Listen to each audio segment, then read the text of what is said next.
Agenda des membres du gouvernement à présent. D'abord avec cette série d'audiences au ministère des Affaires étrangères, Michel Régis Onangandiaï a reçu les ambassadeurs de Turquie, de Sao Tomé et du Congo. Au centre de ces rencontres, les questions diplomatiques et la levée des sanctions de la CEAC contre le Gabon. Le point avec Sheila Mebalé et Ludovic Mitegui.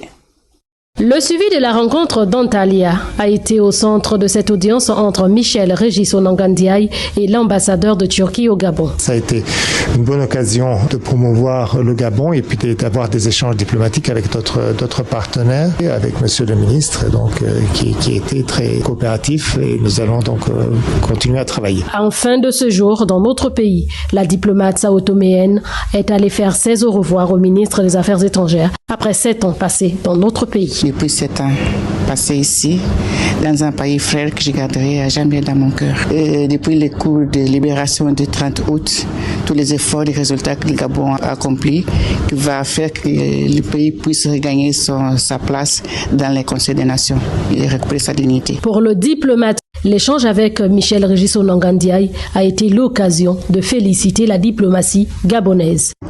Connaissant le travail opiniâtre et acharné qui a été fait au nom du président de la transition par le ministre des Affaires étrangères, j'ai tenu à venir féliciter le ministre des Affaires étrangères et à travers lui l'ensemble des autorités gabonaises pour l'excellent travail qui a été fait et qui a permis au Gabon de revenir occuper sa place, la place qu'il n'aurait jamais dû laisser dans la famille de la communauté économique des États de l'Afrique centrale. Les relations diplomatiques entre la Turquie, le Congo, Sao Tomé et le Gabon sont au beau fixe. Et au ministère de l'économie, début ce matin des assises sur la campagne de vulgarisation de la réglementation des changes en zone CEMAC, et c'est le secrétaire général du dit ministère qui a présidé la cérémonie de lancement des travaux. Gabriel Guilhem-Lemami, Pierre Claver est là. Le Gabon abrite les travaux du Conseil national économique et financier de la Banque des États de l'Afrique centrale. Il s'agit ici pour les experts de vulgariser au cours des différentes sessions le règlement numéro 2/10/CEMAC/UMAC portant réglementation des changes dans les États de la CEMAC, lequel fait l'objet de plusieurs récriminations en dépit des communications animées par la Banque centrale. Parmi ces plaintes, on peut citer sans être exhaustif la rigidité de la nouvelle réglementation des changes, une bureaucratie et des retards importants dans le règlement de certaines transactions, la collecte des justificatifs exigés par les banques aux entreprises sur des opérations censées être apurées. Il faut dire que durant les assises, les experts proposeront des pistes de solutions afin d'améliorer la réglementation des changes dans les États de la CEMAC. L'objectif de rencontres qui auront lieu durant 4 jours entre les différents partenaires, entre les différentes parties prenantes, la Banque centrale, les consommateurs et les autres agents économiques, et de rendre ce texte accessible à toutes les catégories de la population, et ainsi de réduire l'asymétrie d'information qui subsiste encore actuellement. Les résultats issus des travaux de ces assises permettront la protection des économies en garantissant la stabilité du modèle économique des pays de la CEMAC. Par ailleurs, un contrat d'avenant pour la construction d'une centrale électrique à gaz à Mayumba a été paraphé ce matin par le ministre du Pétrole, du Gaz et des Hydrocarbures. Il était aux côtés de ses collègues de l'économie et de l'énergie. Laïs Kalor Mamengi, Bertin Osaga. La signature de cet avenant au protocole d'accord marque un tournant décisif pour le projet de construction de la centrale thermique à gaz de Mayumba. L'État gabonais est ici représenté par le ministre du Pétrole et du Gaz, celui de l'énergie et celui de l'économie. Perenco, en plus d'alimenter cette centrale électrique à gaz, va construire la première phase de cette centrale. Et pour ce faire, nous allons commander et installer dans les tout prochains mois les gazoducs qui vont permettre de connecter nos champs du sud du Gabon à Mayumba. Et nous allons installer 2 turbines à gaz à Mayumba. Ce projet devra permettre notamment de combler le déficit en capacité de production d'énergie électrique. La première phase doit être livrée en juillet 2025. Donc c'est ça le grand défi. C'est pour ça que cet avenant vient pour accélérer la mise en œuvre du projet.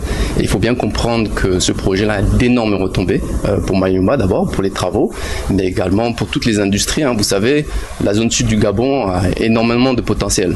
On le sait depuis, il y a des grands projets qui ont été pensés à l'époque, comme le port en eau profonde de Mayumba, mais qui n'ont pas pu voir le jour, justement parce qu'il y avait ce besoin d'énergie, une infrastructure. On voit déjà dans l'avenir de ce projet-là, qui va donc apporter de l'énergie et encourager les industries à s'installer du côté du sud du Gabon et permettre le développement économique de cette région-là. C'est plusieurs villages partant de Mayumba jusqu'à Chibanga qui seront électrifiés par ce projet. On parle de plus de 80 000 familles impactées. Et puis 14, c'est le nombre de groupes électrogènes que vient de réceptionner le ministre de l'Énergie, une dotation du CTRI qui va soulager de nombreuses localités du pays qui subissent depuis des années les délestages. Henrik Bokoko et Victor Munonga nous font le point. Cette aspersion de champagne illustre fort opportunément la joie de Jeannot Kalima, ministre de l'Énergie et des Ressources hydrauliques, qui procède à la réception de 14 groupes électrogènes, des générateurs électriques de courant offerts par le président de la transition, chef de l'État, le général Brice Clotaire Oligui Nguema, qui dans sa politique sociale met un point d'honneur sur l'amélioration des conditions existentielles de ses concitoyens. Pour la localité de Njolé, de 500 kVA, de Chibanga, nous avons un 600 kVA, deux 500 kVA et un 450 kVA. Pour Moabé, de 250 kVA, pour Mekambo, de 450, pour Boué, de 500 kVA et pour Mayumba, un 450 kVA. Les délestages intempestifs hantent le quotidien des Gabonais en province. Sur les très hautes instructions du chef de l'État, le fournisseur a livré les 14 groupes électrogènes du premier lot, en présence de Joël Lehmann Sandungu, DG SEG. Le deuxième lot englobera là aussi des localités en proie au déficit énergétique. Ces groupes qui vont être déployés à l'intérieur du pays méritent d'être entretenus. Par cet entretien, les groupes produisent de l'énergie et que les populations soient heureuses. 14 groupes électrogènes, dont le plus grand est celui derrière moi, 600 kVA.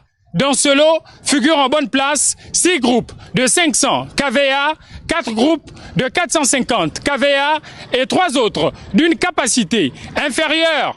Des équipements destinés à renforcer les capacités énergétiques de plusieurs localités à l'intérieur du pays. Ici, à Tractafrique pour Gabon Première, Henrik Bokoko et Victor Munonga. Et le directeur général de Total Énergie et l'ambassadeur de France reçus ce matin au cabinet du ministre du Tourisme en trame de fond les questions liées au tourisme et à l'artisanat. Léa Virginie Atam, Bertin Osaga pour le point. Comment Total Gabon et l'ambassade de France peuvent-ils accompagner le ministère du Tourisme dans le projet de la caravane touristique du Gabon? La question était sur la table au cours de ces audiences accordées au directeur général de Total Énergie et l'ambassadeur de France. Déjà en relayant, en faisant connaître, j'espère aussi en discuter, en faisant venir des entreprises, faisant venir des dispositifs de formation, donc au bénéfice de ceux qui travaillent dans ces secteurs. Nous sommes ravis de voir les initiatives que porte Monsieur le ministre et qui ont vocation à promouvoir le tourisme dans ce beau pays qu'est le Gabon. Nous allons regarder avec Monsieur le ministre et ses équipes comment Total Énergie pourrait être partenaire de cette caravane. La caravane touristique du Gabon est un projet d'envergure afin de promouvoir l'industrie touristique, un projet bien pensé selon l'ambassadeur de France. C'est un bon moyen de valoriser justement ce patrimoine qui est connu, des gens qui sont attentifs et désireux, vous voyez, de découverte des beaux paysages du Gabon. Mais je pense que ça vaut le coup de le porter davantage à des gens qui connaissent moins, qui ont moins eu l'occasion, je dirais, de regarder d'eux-mêmes. Et je pense que Caravane, ça va contribuer à ça. Cette énième rencontre constructive au ministère du Tourisme marque un pas de plus vers des collaborations fructueuses pour dynamiser le tourisme dans les régions stratégiques du Gabon. Santé dans ce journal et solutions transformatrices pour un développement inclusif. Le rôle de l'innovation pour alimenter le monde Accessible et équitable, c'est le thème de la journée mondiale de la trisomie 21 qui sera célébrée demain et en prélude à l'événement, le ministre des Affaires sociales revient sur l'importance de cette célébration. Elle est au micro de Léa Bifan et Pierre Claverella. Particularité génétique qui touche les enfants, la trisomie 21 au centre de l'attention via la journée mondiale consacrée à cette cause se célèbre ce 21 mars. Sous le thème « Solutions transformatrices pour un développement inclusif, le rôle de l'innovation pour alimenter un monde accessible et équitable ».